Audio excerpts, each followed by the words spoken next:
Next step is to reach under here in the very center of it.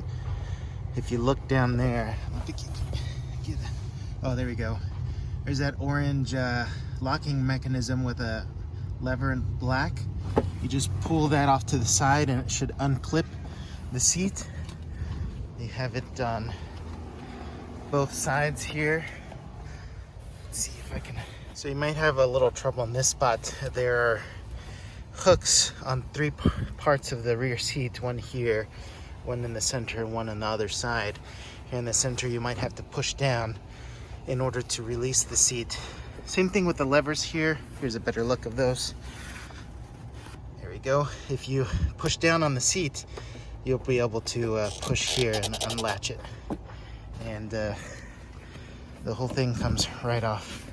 All right, so this is how it looks like with the seat off. Pretty easy, just those two bolts and then these two locks, and then just unhook them from these parts here. That one right here, this is the bracket that might give you some trouble, so you just push down and over. All right, to tackle the trim pieces, it's mostly just pulling them up with some muscle. Not too much. You don't want to break the tabs, but as you can see, this one comes right off.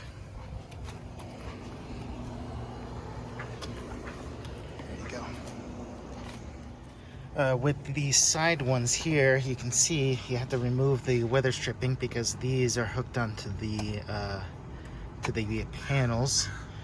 So you have to remove the weather stripping in order to unhook these right there. And I think that was it right there. Okay, that was it. That was the only one that needed to be unhooked.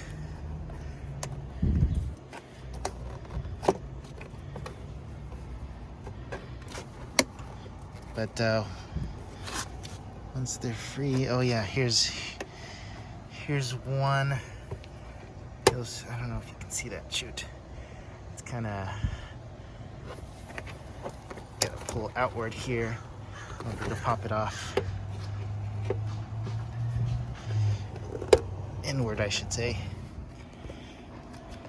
Here's a better view of what that piece looks like. So you can see here in the bottom, there's that piece that hooks onto the panel, and then if I flip this over, you'll see that you have one here and one here that you have to pop out or inward, as I explained earlier, in order to take off. These are the openings for the seat belt, and the hook, or not the hook, but the latch in order to lock the seat backs. You just pull that over. There you go, that part here. You just pull it over here. You can kind of like push it in order to get it out of the way. I did have to pop this out in order to remove it, but I don't have plans to remove this piece, so that can stay there. So where those green points attached, right here, and there's that other one. Oh, right here. Yep, right there. All right, so now let's move this aside here and flip this up. There we go. Now you have full access to the floor here under the seat. All right, so I'm continuing with the trim pieces here. Pull this away. It's got those little hooks that hook onto the panels as well. This time I didn't have to peel away the weather stripping, but I probably will in order to install it again. As you can see, in order to remove that piece, I'm going to have to take this off here. So just like the one up front, or sorry, one in the back, you just pop that up and it should come right off. And this, you pop that inward and it should come off as well. There you go. Okay, these two pieces here are attached to each other. I don't know if you want to remove that piece. I probably will anyway. So just separate the two pieces, and it should come right off. Oh, let's get a different view here. Well, let's go around the other way. There you go. There you go. So now you have access, continued access to the carpet there without any obstruction. So you'll see the point here for the front seat belt, and then here it is for the rear seat belt.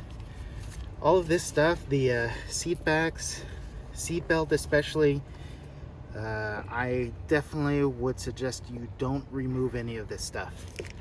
This stuff is tightened and secured from the factory, and these are safety points in the car. These are what you do not want to touch when doing any sort of modifications in order to maintain the safety of this car. The reason why I removed the trim pieces here is to reveal these parts here in the carpet. It is secured by these pins. You just pop them out with a flathead screwdriver. But the carpet itself is not secure to the sheet metal. It looks like it'll just peel away, so that's exactly what I want to do. Just want to peel this away in order to reveal the sheet metal and start the installation. Alright, so that was the last of these little pins. Actually, I took it from here, right there. Harder to do with a screwdriver, flathead screwdriver, so I just used pliers and used leverage in order to pull it out. You do have to be careful, because I tried doing that without the pliers and ended up tearing into the carpet there. So my first mistake here, but it should be all right. Well, I knew this was going to be a problem, and I wanted to do as much as I could before I got to it. But as you can see, the seats are secured by these 10mm bolts that have this reverse Torx design to it. I looked up some information, and there's an article that says that this is just Mazda's way of saving some weight. I think it's just a preventative measure to keep people from removing them, from tampering with them. As you can see, they're kind of like painted on as if they were welded on. I know they're not welded on, but it's pretty tough to loosen. I haven't been successful.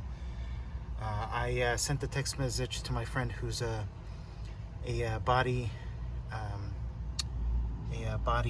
repair specialist, and see if he has any suggestions. Maybe an impact wrench will be able to loosen those bolts.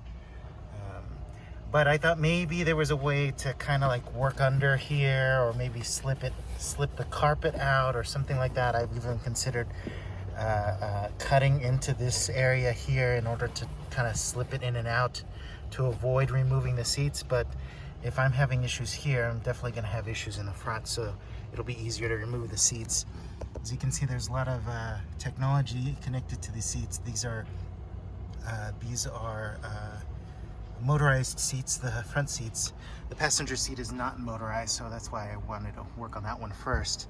The Bose system, the amplifiers under the passenger seat, I'm not familiar with this. This could be part of the airbag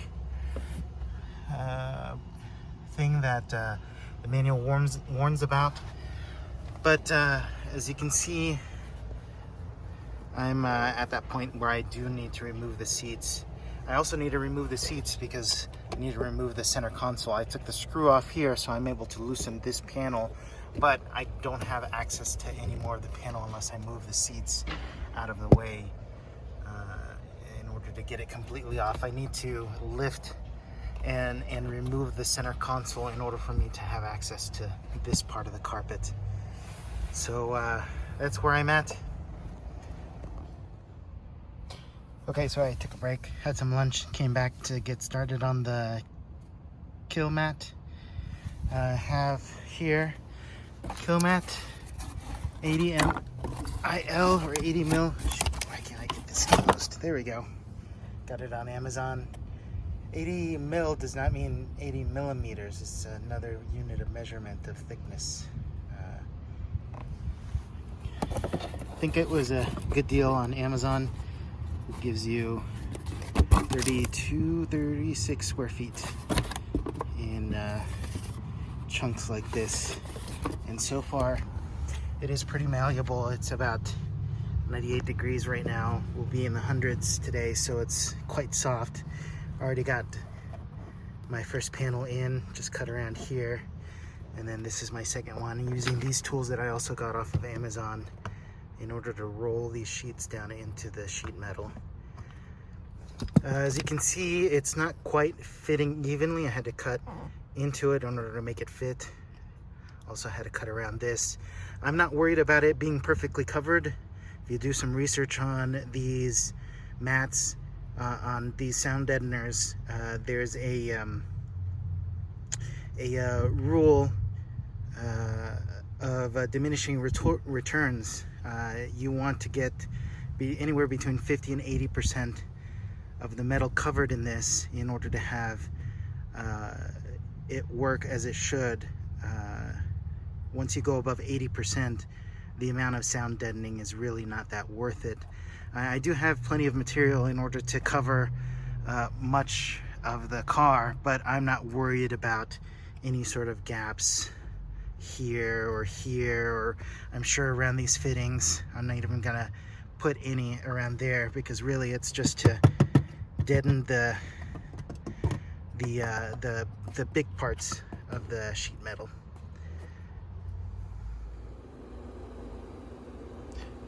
Okay, so you see here that I have made a lot of progress when it comes to the trunk itself. I removed the rest of what was in it, which is the spare tire and the Bose subwoofer.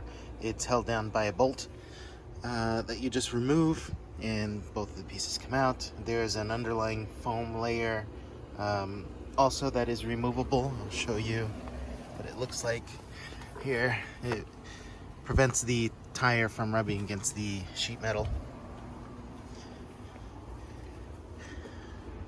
So this is the side with the trim removed, and you can see I've moved it up here.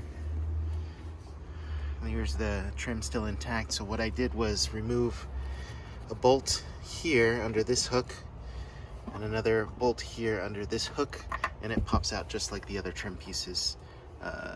They use these kinds of fasteners that you just pop up with a flathead screwdriver.